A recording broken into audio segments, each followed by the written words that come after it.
Sunday ശാലോമിലേക്ക് സ്വാഗതം. ഞാൻ Jose John Mallikassery. ഗസയിലെ വെടിനിർത്തൽ അത് നിലവിൽ വന്നതിന് ശേഷമുണ്ടായ ഏറ്റവും വലിയ പരീക്ഷണത്തെയും അതിജീവിച്ചിരിക്കുകയാണ്. കഴിഞ്ഞ ഞായറാഴ്ച ഹമാസിന്റെ ഭാഗത്തു നിന്നുണ്ടായ ആക്രമണത്തിൽ ഒരു ഇസ്രായേൽ ടാങ്ക് തകരുകയും വെടിവെപ്പിൽ 2 ഇസ്രായേൽ പട്ടാളക്കാർ മരിക്കുകയും ചെയ്തു. അതിന് പകരമായി ഇസ്രായേൽ ഗാസയിലെമ്പാടും വ്യോമാക്രമണങ്ങൾ നടത്തി. അവരുടെ മിസൈൽ ലോഞ്ചിങ് പോസ്റ്റുകൾ തകർത്തു. ഒരു ടണൽ 6 കിലോമീറ്റർ തകർത്തു. കമാൻഡേഴ്സിന് നേരെ ബോംബ് ചെയ്തു. ഹമാസിന്റെ സെൽ കോൺസെൻട്രേഷനുകൾക്ക് നേരെ ബോംബ് ചെയ്തു. എമ്പാടും ഗാസയിൽ മൊത്തം പരന്നു നിന്ന ഒരു ആക്രമണമായിരുന്നു അത്. ഏകദേശം 200ഓളം മ്യൂണീഷൻസ് എന്നുകൊണ്ട് ബോംബ് അല്ലെങ്കിൽ മിസൈൽ എന്നാണ് ഉദ്ദേശിക്കുന്നത്. 200ഓളം മ്യൂണീഷൻസ് ഈ എയർ റെയ്ഡിനിടയിലൂടെ ഉപയോഗിക്കപ്പെട്ടു എന്നാണ് പറയുന്നത്. എന്തായാലും ഇത് മുൻകൂട്ടി പറയാതെ നടത്തിയ ഒരു ആക്രമണമായിരുന്നതുകൊണ്ട് സ്ത്രീകളും കുട്ടികളും വല്ലാതെ മരിച്ചുപോയില്ല. മുൻകൂട്ടി പറഞ്ഞിരുന്നെങ്കിൽ സ്ത്രീകളും കുട്ടികളും മാത്രമേ മരിക്കുമായിരുന്നുള്ളൂ. അൽ ജസീറയുടെ കണക്കനുസരിച്ച് ഏകദേശം 45 ആളുകൾ കൊല്ലപ്പെട്ടിട്ടുണ്ട്. റോയിറ്റേഴ്സ് റിപ്പോർട്ട് ചെയ്യുന്നത് 26 എന്നാണ്. CNN റിപ്പോർട്ട് ചെയ്യുന്നത് 44 എന്നാണ്. എല്ലാവരും പറഞ്ഞിട്ടുണ്ട് ഒരു സ്ത്രീയും ഒരു കുട്ടിയും മരിച്ചിട്ടുണ്ട്. അപ്പോൾ ഈ 45 ആളുകൾ വധിക്കപ്പെട്ടപ്പോഴും അതിൽ ഒരു സ്ത്രീയും ഒരു കുട്ടിയും മാത്രമേ പെട്ടുള്ളൂ. അതിന് കാരണം മുൻകൂട്ടി അറിയിക്കാതെയുള്ള ആക്രമണമായിരുന്നു ഇത്. മുൻകൂട്ടി അറിയിച്ചിരുന്നെങ്കിൽ അവിടെ 100 കണക്കിന് സ്ത്രീകളും കുട്ടികളും മരിക്കുമായിരുന്നു. ഒരു ഹമാസ് ഭീകരൻ പോലും മരിക്കുകയായിരുന്നു. കാരണം ഈ മുൻകൂട്ടി അറിയിക്കുന്നതുകൊണ്ടുള്ള ഒറ്റ ഗുണം എന്താണെന്ന് വെച്ചാൽ ഹമാസുകാരെല്ലാം അവിടെ നിന്ന് മാറും. എന്നിട്ട് ഈ പിള്ളേരെയും പെണ്ണുങ്ങളെയും പിടിച്ചു നിർത്തും. ഇവിടെ നിന്നോ ഇതാ ഏറ്റവും സേഫ് ആയിട്ടുള്ള സ്ഥലം എന്ന് പറഞ്ഞ് ബോംബ് വീഴാൻ സാധ്യതയുള്ള സ്ഥലത്തോടെ നിർത്തും. അത് അവരുടെ തല വീഴും. അങ്ങനെ അവർ മരിക്കും. എന്നിട്ട് കുഞ്ഞുങ്ങളെ കൊന്ന് പെണ്ണുങ്ങളെ കൊന്ന് എന്ന് പറഞ്ഞ് കരയുന്ന പരിപാടിയാണ് സ്ഥിരമായി നിർത്തിയത്. എന്തായാലും ശരി, ഈ സീസ് ഫയർ തീരുമാനമെടുത്തതിന് ശേഷമാണ് ഗാസ മുഴുവൻ നിറഞ്ഞു നിന്ന ഒരു ആക്രമണം ഇസ്രായേൽ നടത്തിയത്. എന്തായാലും അമേരിക്കയുടെ സംയോജിതമായ ഇടപെടലിന്റെ ഭാഗമായി ഇസ്രായേൽ ആക്രമണം നിർത്തിവെക്കുകയും അങ്ങനെ വീണ്ടും വെടിനിർത്തൽ എന്നുള്ള ഒരു കാര്യത്തിൽ തുടരുകയും ചെയ്യുന്നു. അതായത് വെടി കണ്ടിന്യൂ ചെയ്യുന്നില്ല, തൽക്കാലത്തേക്ക് വീണ്ടും നിർത്തിവെച്ചിരിക്കുന്നു.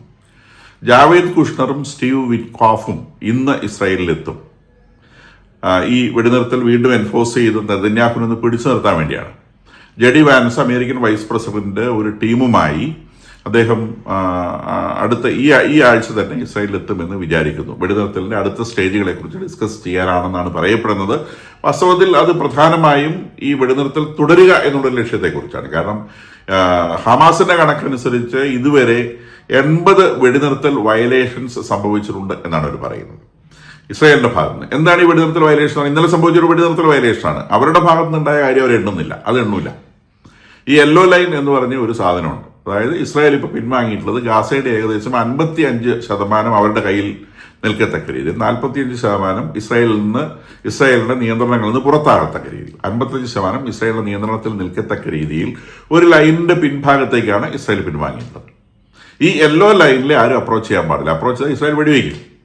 അപ്പൊ അത് പിന്നെ യെല്ലോ ലൈനിന്റെ ഭാഗത്തേക്ക് ആരെങ്കിലും വരികയാണെങ്കിൽ ആദ്യം ഒരു വാർണിംഗ് ഷോട്ട്. മിലിറ്ററിയുടെ രീതിയാണ്. മിലിറ്ററിക്ക് വടിയും മയക്കും ഒന്നുമില്ല, അവർക്ക് തോക്ക് മാത്രമേ ഉള്ളൂ.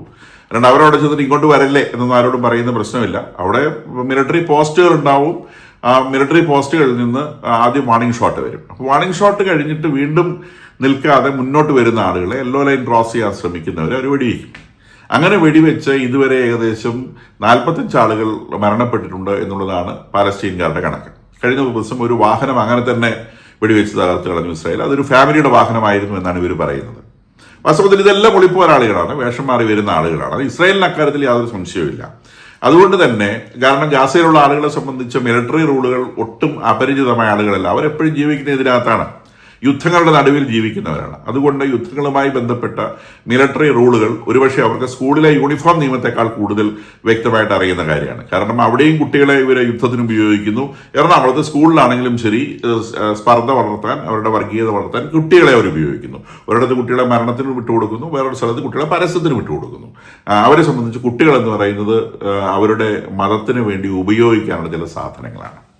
അപ്പോൾ എന്തായാലും നമ്മൾ ഡിസ്കഷനിലേക്ക് തിരിച്ചു വരാം. ഈ യെല്ലോ ലൈൻ ക്രോസ് ചെയ്യാൻ ശ്രമിച്ചതിന്റെ പേരിൽ 45 ആളുകൾ വധിക്കപ്പെട്ടു എന്നാണ് ഇവർ അവകാശപ്പെടുന്നത്. എന്തായാലും ഇസ്രായേൽ അവരുടെ സീസ് ഫയർ എന്ന് പറഞ്ഞാൽ സീസ് ഫയറിനകത്ത് അവർ പറഞ്ഞിട്ടുള്ള കാര്യങ്ങൾ അവർ പാലിക്കുന്നുണ്ട്. ഞങ്ങൾ ഇന്ന ലൈനിന്റെ പുറകിലോട്ട് മാറി എന്ന് പറഞ്ഞാൽ അതിന്റെ പുറകിൽ അവരുണ്ട്. അങ്ങോട്ട് ചെന്ന് അവർ വെടിവെക്കും. കൂടാതെ ഈ ഹമാസ് എന്ന് പറയുന്ന ആൾക്കാർ ഇങ്ങോട്ട് ആക്രമിച്ചാൽ അവർ തിരിച്ചേറി ആക്രമിക്കും. അപ്പൊ അവരെ തിരിച്ചേറി ആക്രമിച്ചിട്ട് ആ ആക്രമണം, അവരുടെ ഹമാസിന്റെ ഭാഗത്തുള്ള ആക്രമണം തൽക്കാലത്തേക്ക് സ്റ്റോപ്പ് ആണെങ്കിൽ അവരും സ്റ്റോപ്പ് ചെയ്യുന്നു എന്നുള്ള ഒരു നിലയിലാണ് ഇപ്പം ഈ വെടിനിർത്തൽ എന്ന് പറയുന്ന സാധനം. ഇങ്ങോട്ട് കിട്ടിയാൽ തിരിച്ച് അങ്ങോട്ട് കൊടുക്കും. ഇസ്രായേൽ റീഇൻഫോഴ്സ്മെന്റ് വളരെയധികം കൂട്ടുന്നുണ്ട്, പട്ടാളത്തിന്റെ കരുത്ത് വർദ്ധിപ്പിക്കുകയാണ് ലൈനിൽ. കാരണം അതിന്റെ അർത്ഥം ഇത് ഏത് നിമിഷം ഉള്ളിലോട്ട് കയറേണ്ടി വരും എന്നുള്ളത് തന്നെയാണ്. അപ്പൊ ഇതില് വാൻസ് പറയുന്നത് 40ഓളം സെല്ലുകളുണ്ട് ഈ ഹമാസിന് ഗാസയിൽ. ഈ 40 സെല്ലുകളിൽ പലതും തമ്മിൽ യാതൊരു കോർഡിനേഷനും ഇല്ല. അപ്പൊ ഇതിന്റെ മിലിറ്ററി ലീഡർഷിപ്പ് എന്ന് പറയുന്നത്, മിലിറ്ററി എന്ന് വിളിക്കാൻ പറ്റില്ല, ഭീകര ലീഡർഷിപ്പ് എന്ന് പറയുന്ന ആളുകൾ വെടിനിർത്തലിൽ ഉറച്ചു നിൽക്കുകയാണ്. പക്ഷെ ഇവർ ഉറച്ചു നിന്നാലും ഇവരുടെ ഉറപ്പിന്റെ പുറകിൽ ഈ 40 സെല്ലുകളും ഇല്ല. ചില സെല്ലുകൾ ഇതൊന്നും നമ്മളെ ബാധിക്കുന്ന വിഷയമല്ല എന്ന് പറഞ്ഞുകൊണ്ട് അവർ ആക്രമിക്കുന്നു. അങ്ങനെ ആക്രമിച്ചവരാണ് ഇന്നലെ ആക്രമണം നടത്തിയതെന്നാണ് വാൻസ് പറയുന്നത്.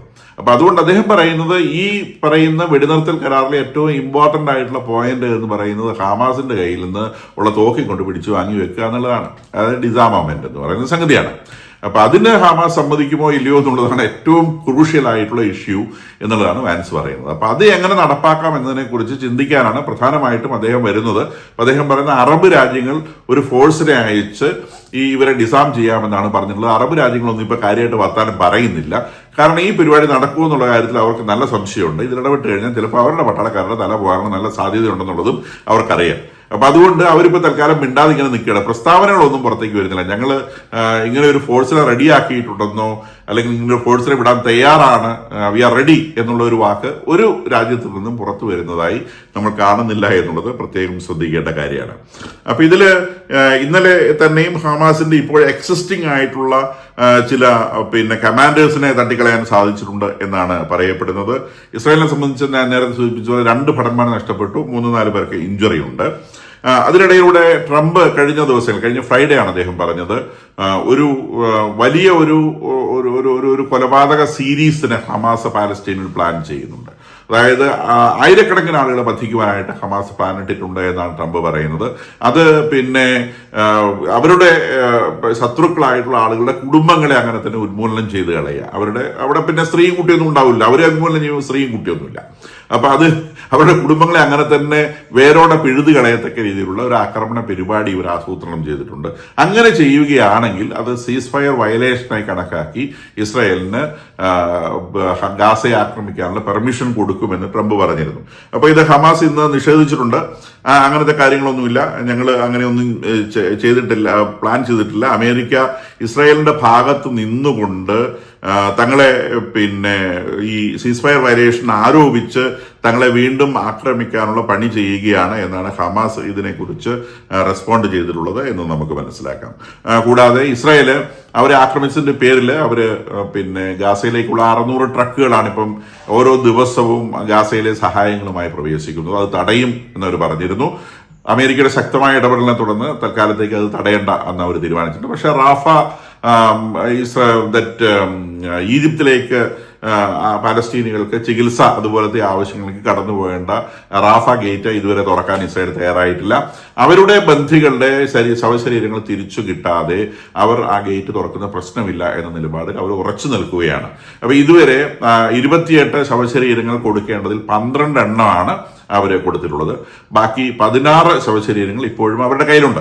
അപ്പൊ ഇപ്പൊ അവർ പറയുന്ന ന്യായം, ഞാൻ നേരത്തെ പറഞ്ഞത് നമ്മുടെ പല കോൺവെർസേഷനിലും നമ്മളിത് പറഞ്ഞിട്ടുണ്ട്, അവർ പറഞ്ഞുകൊണ്ടിരിക്കുന്ന ന്യായം ഇത് ഒന്നുകിൽ ഇവര് ഇസ്രായേൽ തകർത്ത് കളഞ്ഞ ടണലുകൾക്കുള്ളിലാണ്, അല്ലെങ്കിൽ ഡബ്രി വലിയ കെട്ടിടങ്ങളൊക്കെ തകർന്നു വീണതിന്റെ അവശിഷ്ടങ്ങളുടെ അടിയിലാണ്. അതുകൊണ്ട് ഇത് പുറത്തെടുക്കണമെങ്കിൽ ഹെവി എക്യുപ്മെന്റ്സ്, വലിയ എക്യുപ്മെന്റ്സ് ഞങ്ങൾക്ക് ആവശ്യമുണ്ട്. വാസ്തവത്തിൽ എന്താ ഈ തന്ത്രം വേറൊന്നുമല്ല, ടണല് കുഴിക്കാനുള്ള എക്യുപ്മെന്റ്സ് കടത്തിക്കൊണ്ടുവരാൻ അവരെ അനുവദിക്കണം, എന്നിട്ട് പുതിയ ടണൽ ഉണ്ടാക്കണം, എന്നിട്ട് അതിനകത്ത് കയറിയിരിക്കണം. അപ്പൊ ബഹുഭൂരിഭാഗമായിട്ടുള്ള ടണലുകളും ഇസ്രായേൽ തകർത്ത് കളഞ്ഞതുകൊണ്ട് യുവമാർക്ക് ഒളിച്ചിരിക്കാൻ ആവശ്യത്തിന് പൊത്തില്ല. അപ്പൊ പുതിയ പൊത്തുണ്ടാക്കണമെങ്കിൽ ഹെവി എക്യുപ്മെന്റ് വേണം. അപ്പൊ ഈ ശവശരീരങ്ങൾ കണ്ടെടുക്കുന്നതിന്റെ മറവില് ഹെവി എക്യുപ്മെന്റ്സ് കടത്തിക്കൊണ്ടുവന്ന് പുതിയ ടണലുകൾ നിർമ്മിക്കണമെന്നുള്ളതാണ് ഇവരുടെ താല്പര്യം. ആ ഒരു താല്പര്യം ഇസ്രായേൽ എന്തായാലും വെച്ചു കൊടുക്കില്ല. എന്ന് മാത്രമല്ല, ഞങ്ങളുടെ ശവശരീരങ്ങൾ തിരിച്ചു തന്നില്ലെങ്കിൽ നിങ്ങൾക്ക് അടി കിട്ടും, എക്യുപ്മെന്റ്സ് ഒന്നും കൊണ്ടുവന്നിട്ട് നിങ്ങൾ ശവശരീരങ്ങൾ തരണ്ട. കാരണം ഈ പറയുന്ന സീസ് ഫയറിനുള്ള എഗ്രിമെന്റ് ഡിസൈൻ ചെയ്യുന്ന സമയത്ത് തങ്ങളുടെ കയ്യിൽ ഈ ശവശരീരങ്ങൾ ഇല്ല എന്നൊരു വാക്ക് ഇവർ പറഞ്ഞിട്ടില്ല. ഈ എഗ്രിമെന്റ് പ്രാബല്യത്തിൽ വന്നതിന് ശേഷം മാത്രമാണ് ഇവരെ ഇത്തരം വർത്തമാനങ്ങൾ പറഞ്ഞത് എന്ന് മാത്രമല്ല, എഗ്രിമെന്റ് പ്രാബല്യത്തിൽ വന്ന് വെറും 48 മണിക്കൂറിനുള്ളിൽ ഇവർക്ക് ജീവനോടെയുള്ള 20 ബന്ദികളെ തിരിച്ചു കൊടുക്കാൻ സാധിച്ചു എന്ന് പറഞ്ഞാൽ ഇതെല്ലാം പെർഫെക്റ്റ് ആയിട്ട് ഇവരുടെ കസ്റ്റഡിയിലുണ്ട്. പക്ഷെ ശവശരീരങ്ങൾ കിട്ടാനില്ല എന്നൊക്കെ ഇവർ പറയുന്നത് ഈ ഹെവി എക്യുപ്മെന്റ്സ് ഇവിടേക്ക് കടത്തിക്കൊണ്ടുവന്നിട്ട് പുതിയ ടണലുകൾ നിർമ്മിക്കാനുള്ള ടെക്നിക്കൽ ആണ് എന്ന് വേണം വിചാരിക്കാൻ. എന്തായാലും നെതന്യാഹുവിന്റെ അടുത്ത് ഇമാതിരി സാധനങ്ങളൊന്നും വേഗര. അപ്പൊ അദ്ദേഹത്തെ പിടിച്ചു നിർത്താൻ വേണ്ടി സ്റ്റീവ് വിറ്റ്കോഫും ജെറാഡ് കുഷ്ണറും ഇസ്രായേലിൽ തന്നെ പോയി താമസിക്കുകയാണ്. ജെറാഡ് കുഷ്ണർ ഒരു കാര്യം പറഞ്ഞിരുന്നു, ഈ പാലസ്തീനിലെ സ്ഥിരമായ സമാധാനം ഉറപ്പിക്കാതെ ഞാൻ ഇവിടുന്ന് തിരിച്ചു പോവുകയാണെന്ന് പറഞ്ഞിരുന്നു. മിക്കവാറും അദ്ദേഹം തിരിച്ചു പോവേണ്ടി വരില്ല, അദ്ദേഹം ജൂതനാണ്, ഇനിയിപ്പോൾ ഇസ്രായേലിൽ തന്നെ താമസിച്ചാലും പ്രശ്നമൊന്നുമില്ല. അപ്പം അതാണ് സംഭവിക്കാൻ പോകുന്നതെന്ന് എനിക്ക് തോന്നുന്നു. കാരണം ഇവന്മാരോട് ഒരു തരത്തിലും ഇവർ ഈ പറയുന്ന ആളുകൾ അവര് ചില പ്രത്യേക ലക്ഷ്യങ്ങൾ വെച്ചുകൊണ്ട്, സ്വർഗം ലക്ഷ്യം വെച്ചുകൊണ്ട്, ജൂതന്മാരുടെ ഉന്മൂലനം ലക്ഷ്യം വെച്ചുകൊണ്ട് യുദ്ധം ചെയ്യുന്ന ഈ കൂട്ടരോട് ഇവരോട് ഒരു തരത്തിലുള്ള ന്യായവും പറഞ്ഞ് അവർക്ക് മനസ്സിലാകില്ല. അവരെ സംബന്ധിച്ച് ഒന്നെങ്കിൽ മരണം അല്ലെങ്കിൽ വിജയം. അപ്പം എന്തായാലും ഇസ്രായേൽ തന്നെ വിജയിക്കുക എന്ന് പറയുന്നത് നടപ്പുള്ള കാര്യമല്ല. അപ്പം പിന്നെ രണ്ടാമത്തെ കാര്യം മരണം, അത്രയേ നടക്കുള്ളൂ. അപ്പം ഒന്ന് മരിച്ചു കിട്ടണം എന്നുള്ള ഒരു താല്പര്യത്തെ പ്രതി അവർ ചെയ്യുന്ന ഈ യുദ്ധത്തിൽ നിന്ന് അവരെ പിന്തിരിപ്പിക്കാൻ ജെറാഡ് കുഷ്ണറിന് കഴിയുമെങ്കിൽ അദ്ദേഹം വിജയിക്കട്ടെ എന്ന് നമുക്ക് ആശിക്കാം.